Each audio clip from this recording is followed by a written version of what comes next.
Buenos días, bienvenidos a todos los colegas que nos acompañan, que están conectados hoy a través de las plataformas dispuestas por el Ministerio de Salud y Protección Social para importantes anuncios que el Ministro de Salud y su equipo de trabajo hará al país. En la mesa principal nos acompaña el doctor Fernando Ruiz Gómez, Ministro de Salud y Protección Social, la Viceministra de Protección Social, doctora María Andrea Godoy Casadiego, el Viceministro de Salud Pública y Prestación de Servicios, Luis Alexander Moscoso, la Directora de Prestación de Servicios de Atención Primaria, la doctora Karen Lorena Rincón, el Director de Regulación de Beneficios, Costos y Tarifas del Aseguramiento de Salud, el doctor Félix Nates, el doctor Leonardo Arregocés Castillo, Director de Medicamentos y Tecnologías en Salud, el doctor Luis Fernando Correa Serna, Jefe de Gestión Territorial de Emergencias y Desastres, y damos un saludo especial también a la doctora Elisa Torrenegra Cabrera, Directora Ejecutiva de Gestar Salud, que nos acompaña vía streaming, la doctora Nancy Cañón, Vicepresidenta de ACESI, en representación de Olga Lucía Zuluaga, el doctor Juan Carlos Giraldo, Director de la Asociación Colombiana de Hospitales y Clínicas, y el doctor Gustavo Morales Cobo, Presidente Ejecutivo de ACEMI. Sin mayores preámbulos, damos la palabra al doctor Fernando Ruiz Gómez, Ministro de Salud. Bueno, muy buenos días. Hoy tenemos una serie de anuncios muy importantes de cierre de año para el sector de la salud y para todos los colombianos. Dentro de esas medidas le primiré a la viceministra María Andrea Godoy para hablar primero del tema de recursos, que nos hable un poco de lo que ha sido el flujo de recursos del año, viceministra. Gracias, ministro. Muy buenos días a todas las personas que nos acompañan en este espacio. Para efectos de revisar cómo ha sido el flujo de recursos dentro del sistema en el año 2020, me voy a referir al flujo de recursos corrientes que se recibe por concepto de UPC y presupuestos máximos. El total girado en el año 2020 fue de 54.87 billones. Como UPC de régimen contributivo se giraron 26.6 billones, UPC del régimen subsidiado 24.3 billones y por presupuestos máximos 3.97 billones. Adicionalmente, para efectos de la atención de la pandemia, se hicieron giros y pagos con recursos extraordinarios provenientes del Fondo de Mitigación de Emergencias, para una ejecución de 2.1 billones en lo que tiene que ver con la compensación económica que se le ha entregado a las personas afiliadas al régimen subsidiado para hacer sostenible el aislamiento preventivo en los casos de ser diagnosticados o sospechosos de COVID. Eso, se han girado 4.761 millones a 23.245 familias. Asimismo, se ha mantenido activa la afiliación de las personas al sistema de salud independientemente de que se haya realizado o no la cotización, y se ha asumido por parte del gobierno el pago de las cotizaciones cuando se presenta mora por un valor de 580.129 millones de pesos. Se han otorgado bonificaciones económicas al talento humano en salud a 246.841 personas por un valor de 375.742 millones. Asimismo, a las IPS se les ha reconocido anticipos por la disponibilidad de las camas de cuidado intensivo y cuidado intermedio por valor de 272.000 millones a 366 IPS. Las pruebas para el diagnóstico de COVID se están reconociendo a partir del mes de agosto por ADRES y en este momento se han pagado 42.165 millones por este concepto y se van a reconocer de forma retroactiva todas las pruebas que se realizaron desde el mes de abril a el mes de agosto por un valor de 742.000 millones. Asimismo, se han destinado recursos para ampliación de oferta de servicios y fortalecimiento de salud pública. En cuanto al saneamiento de deudas, en el saneamiento de deudas se han generado una serie de mecanismos que han permitido el giro en el año 2020 de 4.2 billones. en la compra de cartera directa que hizo ADRES por 408.000 millones, en los préstamos de tasa compensada de Findeter por 257.000 millones. En cuanto a lo que tiene que ver por la deuda de servicios y tecnologías que no estaban financiados con cargo a la UPC, en el acuerdo de punto final de la Nación, se ha reconocido por valor del rezago de deudas que había entre 2018 y 2019 y los recobros de enero y febrero de 2020, se han legalizado giros previos por 4.7 billones y se ha girado 1.8 billones. Asimismo, por deudas antiguas, por deudas que son anteriores al 2018, a la fecha se han girado 561.000 millones. Y en lo que tiene que ver con el acuerdo de punto final territorial a cargo de los entes territoriales y relacionado con el régimen subsidiado, el giro asciende a 802.000 millones de pesos, de fuentes territoriales 302.000 millones y cofinanciado por la Nación 501.000 millones. De otra parte, ADRES ha realizado giros a las instituciones prestadoras de servicios por 365.000 millones por concepto de reclamaciones de SOAT que no se habían pagado desde el año 2018 y para efecto del pasivo de las cajas de compensación familiar que tienen programas de salud, se han realizado giros a las IPS por 35.000 millones de pesos, para un total de 4.2 billones que se han girado como mecanismos de saneamiento. Como lo podemos ver, el Gobierno Nacional a través del Ministerio de Salud ha venido cumpliendo con todo lo que tiene que ver con saneamiento de deudas, con el refinanciamiento con la disponibilidad de recursos regulares para la atención en salud de la población colombiana y los recursos extraordinarios para el FOME. ¿Cuáles son los nuevos anuncios que queríamos hacer el día de hoy? Primero, que se va a hacer el ajuste de presupuestos máximos de recobro para el año 2020 por valor de 207.000 millones de pesos. Teníamos una dificultad allí para ese financiamiento, con 207.000 millones completaremos los recursos para la vigencia. La actualización de servicios de UPC, vamos con el apoyo del Ministerio de Hacienda, hemos logrado tener los recursos para hacer un ajuste de la UPC, que ya el doctor Félix nos dirá cuánto tiempo hace que no se hacía un ajuste de esta dimensión. Vamos a pasar de un 60.5% de los CUMS, de los procedimientos cubiertos por la UPC a un 72.55%, es decir, vamos a crecer prácticamente en 12 puntos porcentuales el tamaño y la cobertura de la unión del plan de beneficios para poder tener un ajuste mucho más regular de lo que es la atención en salud. Y el 86% de los procedimientos van a ser incluidos dentro de la UPC. Esto nos implica una actualización integral que hace mucho tiempo no se hacía al plan de beneficios y a la unión lo cual es compensado a través de la unidad de pago por capitación. Tercer anuncio importante, para el año entrante el incremento de la UPC va a ser del 5.18%, también un incremento mucho mayor que el crecimiento que hemos visto en todo lo que es la compensación laboral, en los salarios, es decir, va a ser un crecimiento importante, un esfuerzo muy grande del Gobierno Nacional para tener una UPC mucho más robusta, con un crecimiento extraordinario del 5.18%.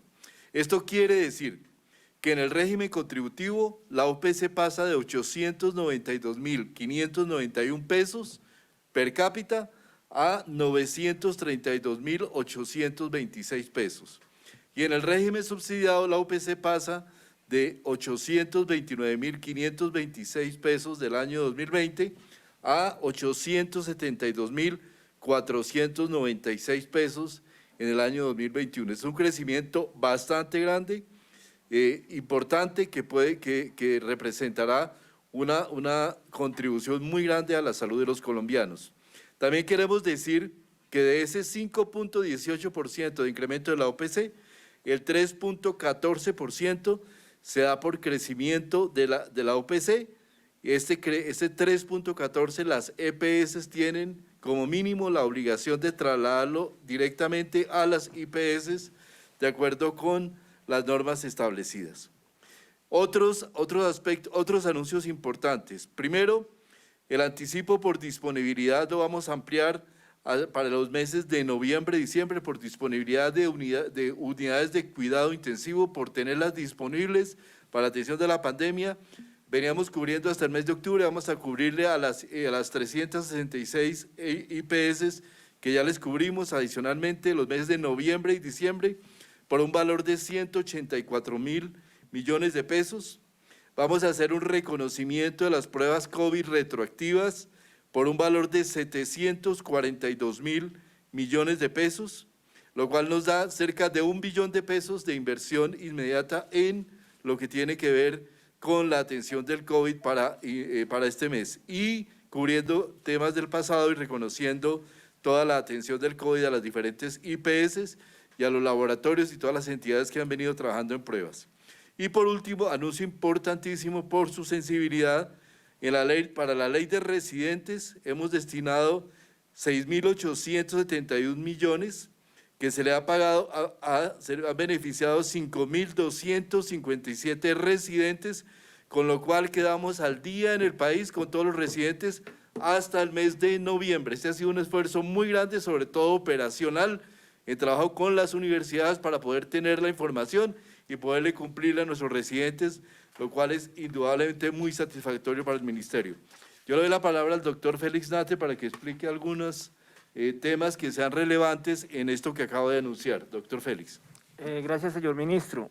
En esta actualización es muy importante. Básicamente nosotros desde 2013 hasta el año pasado habíamos incluido básicamente 255 principios activos y en esta actualización es muy importante porque incluimos 184 principios activos en 30 diferentes formas farmacéuticas.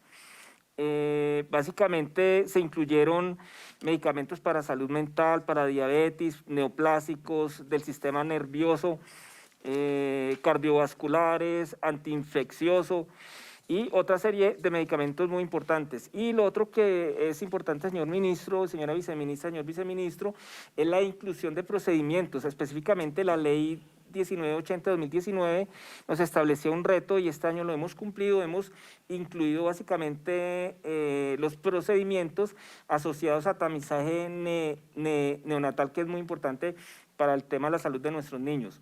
También hemos incluido el diagnóstico, procedimientos para diagnóstico de cánceres de esófago y reflujo y para el tratamiento de insuficiencia cardíaca y arritmias. Eso es lo que corresponde a las inclusiones que hicimos este año, señor ministro. Muchas gracias, doctor Félix.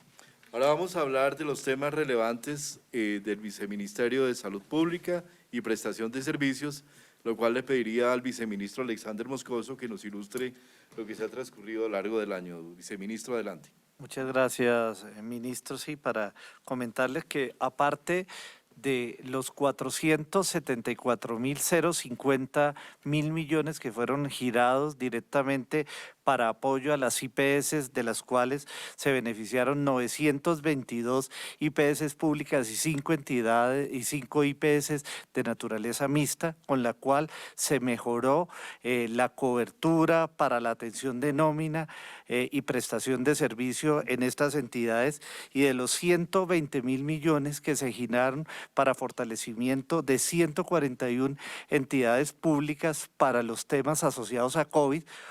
Esta semana están saliendo 4 resoluciones que significan aprobación de 183 proyectos por valor de 66.301 millones de pesos, con lo cual se va a fortalecer la infraestructura pública del país. Esto corresponde a hospitales, centros de salud, ambulancias, transporte y otros equipos que ahora Luis Fernando nos va a comentar, y algunos proyectos estratégicos muy importantes para el país. Muchas gracias, viceministro. Entonces, en síntesis, tenemos 2 anuncios, todos los anuncios del pasado frente a todo lo que se ha hecho desde el sector salud, básicamente para el fortalecimiento de nuestras IPS, pero adicionalmente tenemos este anuncio especial debido a que hemos venido trabajando, buscando los recursos con el Ministerio de Hacienda para lograr tener fortalecimiento de nuestras IPS en todos los proyectos que fueron presentados, en algunos proyectos que han sido presentados,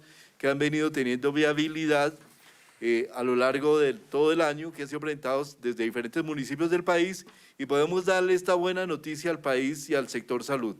Hemos aprobado, hoy se expide una serie de resoluciones, para los cuales se aprueban 66.301.658.270 millones de pesos para un total de 183 proyectos viabilizados y aprobados, la mayor parte de ellos de cofinanciamiento a los entes territoriales para el desarrollo de infraestructura de salud por valor de 21.600 millones de pesos, dotación de equipo médico por valor de 21.176 millones de pesos, apoyo para la atención de los espacios territoriales de capacitación y reincorporación por 1.900 millones de pesos, transporte asistencial, básicamente ambulancias, transporte básico y transporte medicalizado por valor 135 proyectos por valor de 20.254 millones de pesos,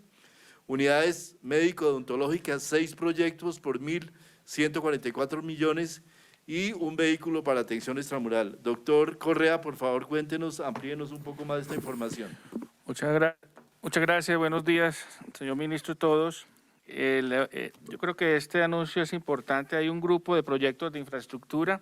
3 municipios del país van a tener un nuevo hospital, 2 ubicados en el departamento de Boyacá, que serían Pauna y Soracá, y habrá un nuevo hospital, señor ministro, en Junín, Cundinamarca, pero además un nuevo centro de salud para Santa Marta y la adecuación y construcción completa de la unidad de cuidado intensivo del piso 3 del Hospital Universitario de Santander.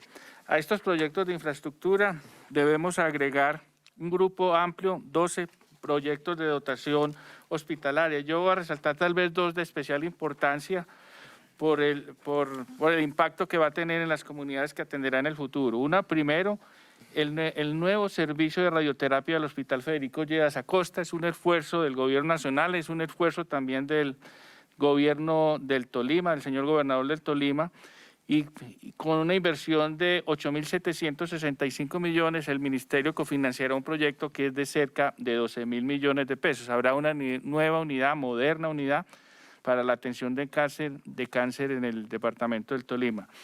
Adicional a este proyecto hay otro también de especial sensibilidad, es la nueva planta para producción de oxígeno medicinal en el Hospital San Francisco de Asís de Quibdó. Señor ministro, un reclamo del hospital de hace un buen tiempo. Ellos tienen una en operación, pero esta desde luego les va a dar las garantías necesarias de calidad y de oportunidad que el hospital requiere.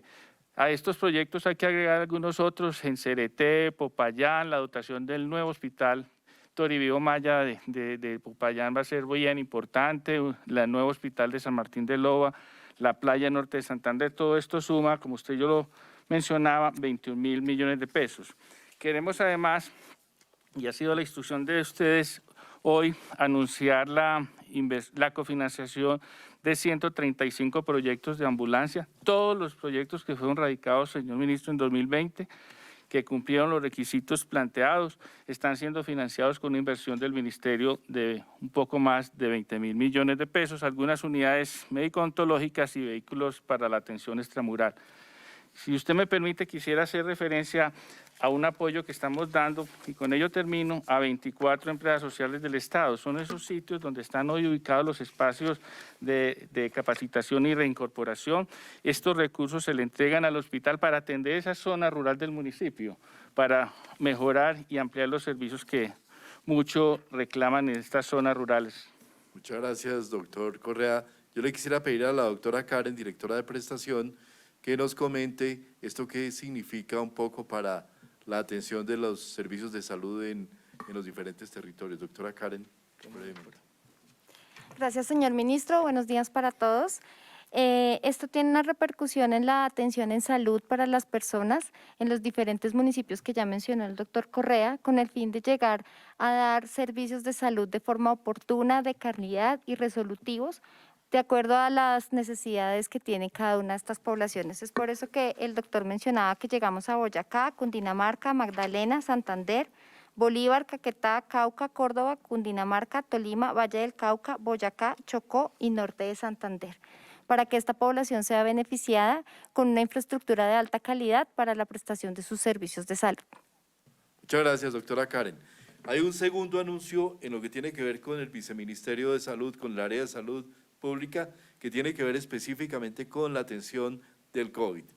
Desde días pasados se ha venido presentando en el país situaciones de desabastecimiento de medicamentos esenciales para la atención en las áreas de cuidado intensivo, para la atención del COVID y para la atención en general de cuidado intensivo. Hemos venido trabajando ingentemente con los entes territoriales, con la SUSI, haciendo planes, revisando, haciendo inventarios de cuál es la situación. Ya logramos a principios de del mes de diciembre a lograr que tuviera una apropiación de elementos de suficientes medicamentos para atención en UCI. Sin embargo, en los últimos días se nos ha venido bajando esa disponibilidad y hoy podemos anunciarle al país que hoy a las 5 de la mañana llegó una nueva dotación de elementos de medicamentos para atención de cuidado intensivo que, de acuerdo con nuestras estimaciones, podrían cubrir la atención en el país para las próximas 3 o 4 semanas. Esto es un trabajo muy fuerte que se ha venido haciendo con los diferentes proveedores, con los hospitales, en un entorno en el cual hay evidentemente racionamientos a nivel mundial, hay limitación en la disponibilidad de medicamentos, pero que hemos logrado ir compensando y paliando en la medida que ha venido haciendo ese esfuerzo. De manera que hoy la buena noticia es que nos ha llegado esa disponibilidad que estará a través de las diferentes empresas distribuidoras distribuyéndose, ofreciendo en el país, pero con una invitación muy especial a evitar el acaparamiento. Tenemos que ser racionales y el Ministerio de Salud está estructurando un plan para lograr que esa distribución se haga de la manera más racional posible y algunas IPS no acaparen la disponibilidad, y en ese sentido tenemos que ser todos solidarios y colaborar para la atención y para poder solucionar y tener un mes de enero relativamente tranquilo en la disponibilidad de elementos para cuidado intensivo y poder tener entre todos la capacidad de atención de pacientes. Yo le voy a pedir al doctor Leonardo Arregocés, director de Tecnología y Medicamentos de Salud del Ministerio, que nos explique un poco más profundamente cuáles son esas medidas y esas disponibilidades. Doctor Arregocés. Ministro, muchas gracias. Este tema de desabastecimiento ha estado complejo, sobre todo porque la situación de COVID en todo el planeta está bastante complicada. En este momento la cantidad de casos en Europa y en Estados Unidos es bastante elevada. La cantidad de pacientes en cuidado intensivo en estos países es bastante elevada y eso hace que la producción de medicamentos se derive o tengan que repartirse entre todo el planeta y eso hace que el abastecimiento sea bastante en límite. Nosotros como el Ministerio venimos trabajando en esta situación desde el mes de marzo. Se empezó a trabajar en cómo manejar el posible desabastecimiento. Y en ese momento lo que nosotros estamos viendo que lo más complicado es la adquisición de medicamentos sedantes. Son medicamentos que en cuidado intensivo se utilizan para mantener al paciente más tranquilo, o sea, que tolere mejor esta situación complicada de la enfermedad. Hemos trabajado junto con la industria nacional y con la industria, otros laboratorios extranjeros, en que hagan disponible una mayor cantidad de medicamentos. Lo que tenemos ahora es que la cantidad de medicamentos que había disponible para el mes de diciembre se agotó muchísimo más rápido, dado que el número de casos de ingresos a cuidado intensivo aumentó muy rápidamente en las últimas 2-3 semanas. Afortunadamente hemos logrado que algunos proveedores logren traer medicamentos más rápido. Nosotros dentro de nuestras cuentas creemos o ya tenemos unas estimaciones que para el mes de enero vamos a poder atender las camas que están, vamos a poder proveer medicamentos para las camas que están habilitadas hasta el momento, las 11.435 camas. Van a tener medicamentos para poder atender. Esperamos que no lleguemos a una ocupación de este tamaño, porque pues sería una situación bastante complicada, pero igual la programación de medicamentos es para poder abastecer todas estas camas de medicamentos, cuidado intensivo. Hemos estado trabajando también muy arduamente en darle recomendaciones a los distribuidores de medicamentos, a los laboratorios, de cuál es o cómo les sugerimos sea la distribución de los medicamentos según la cantidad de camas que tienen las instituciones para, como decía el señor ministro, evitar el acaparamiento. Muchos de estos medicamentos, al no ser costosos, lo que facilita es que muchas instituciones quieran adquirir grandes volúmenes por el miedo a desabastecerse. En este momento la situación es bastante compleja. Lo que hay disponible tenemos que repartirlo de la manera equitativa, de la mejor forma posible. Por eso le hemos entregado unos listados a los distribuidores y a los laboratorios farmacéuticos con las estimaciones de cuántas ampollas, cuánta cantidad de medicamentos necesitarían una institución para atender las necesidades. Pero aquí es insistentemente, primero, lo que necesitamos es disminuir el número de ingresos a cuidado intensivo. Quiere decir que las medidas de cuidado personal, de distanciamiento, uso de tapabocas tienen que ser muy importantes, más ahora que viene el final del año. No queremos llenar las 11.400 camas de UCI que tenemos. También necesitamos que los medicamentos estén disponibles.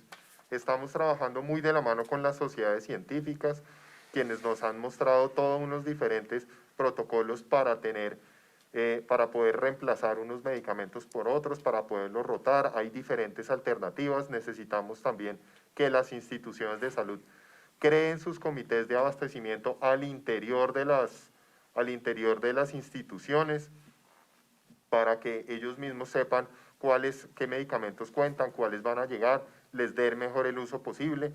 También que utilicen todas las alternativas que hay dentro de este listado. La Sociedad de Anestesia y Reanimación y la Sociedad de Cuidado Crítico han hecho un gran trabajo. Le han seguido mostrando a las diferentes instituciones otras alternativas. Hay que trabajar mucho en eso. También invitamos a las entidades territoriales a que también tengan comités de abastecimiento dentro de su departamento para mirar cómo se están consumiendo los medicamentos. Suspender el uso de procedimientos no prioritarios que requieren estos medicamentos también es muy importante. Y esto son lo que estamos trabajando acá, utilizar otros sistemas, por ejemplo, de jeringas prellenadas para evitar el desperdicio, hacer el uso más eficiente que se pueda. Definitivamente estamos haciendo todo lo posible por mejorar el abastecimiento. En este momento la industria nos está supliendo 3 veces la cantidad de medicamentos que se utilizaban antes de la pandemia, pero la situación viene complicándose. Estamos buscando la forma de mantener este abastecimiento. Para el mes de enero tenemos un pronóstico bueno de lo que nos han informado en laboratorios de lo que va a estar disponible, pero necesitamos que el consumo sea racional, disminuir el desperdicio, disminuir el número de procedimientos que no sean prioritarios para garantizar que los pacientes que necesitan en atención en cuidado intensivo y que necesitan estos medicamentos se pueda atender. Este es un trabajo de todos tenemos que trabajar en estos desde el ministerio. El INVIMA ha hecho un trabajo excelente al acelerar todos estos procesos.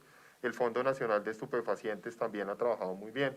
Las sociedades científicas nos han aportado gran cantidad de información y gran cantidad de aspectos de enseñanza a las instituciones para que mejoren la forma en que trabajen. Esto ha sido un trabajo colectivo. Es una situación muy difícil y solo es con una actitud empática y que todos queramos apoyarnos es que vamos a salir lo mejor adelante de esta situación tan difícil. Muy bien. Entonces, para dar unos daticos, nosotros los medicamentos que llegaron hoy específicamente para el cuidado intensivo son 19 metros cúbicos, 5.8 toneladas de medicamentos que esperemos esté dispuesto tan pronto la DIAN termine su proceso de nacionalización durante el día de hoy para llegar en el proceso de compra racional. Y todos estos anuncios que hemos hecho en infraestructura de dotación deben sumar a los 430.000 millones de pesos que ya hemos invertido desde el Gobierno Nacional a lo largo de este año en proyectos de infraestructura, dotación y demás para fortalecimiento en el ámbito del COVID. Todo este ha sido un proceso muy grande con un esfuerzo inmenso para lograr tener un sistema de salud que pueda responder a la pandemia, pero que ya estamos proyectando para el año 2021 para la atención del COVID y también para la atención de los eventos no COVID que van a ser seguramente muy importantes el año que entra. Con esto terminamos y estaremos atentos a unas pocas preguntas. Así es, ministro. Nos llegan las siguientes preguntas por redes. ¿Por qué no es mayor el aumento en la UPC, conscientes que el COVID-19 está representando mayor gasto? Doctora María Andrea. Doctora viceministra, por favor. El aumento que se establece para la UPC es independiente del tema de COVID. El tema de COVID, como se vio, se ha estado también apalancando con otros recursos, como son el FOME, y para el año 2021 lo que se tiene previsto es que hayan recursos adicionales que puedan seguir apalancando de acuerdo a cómo se vaya presentando la pandemia.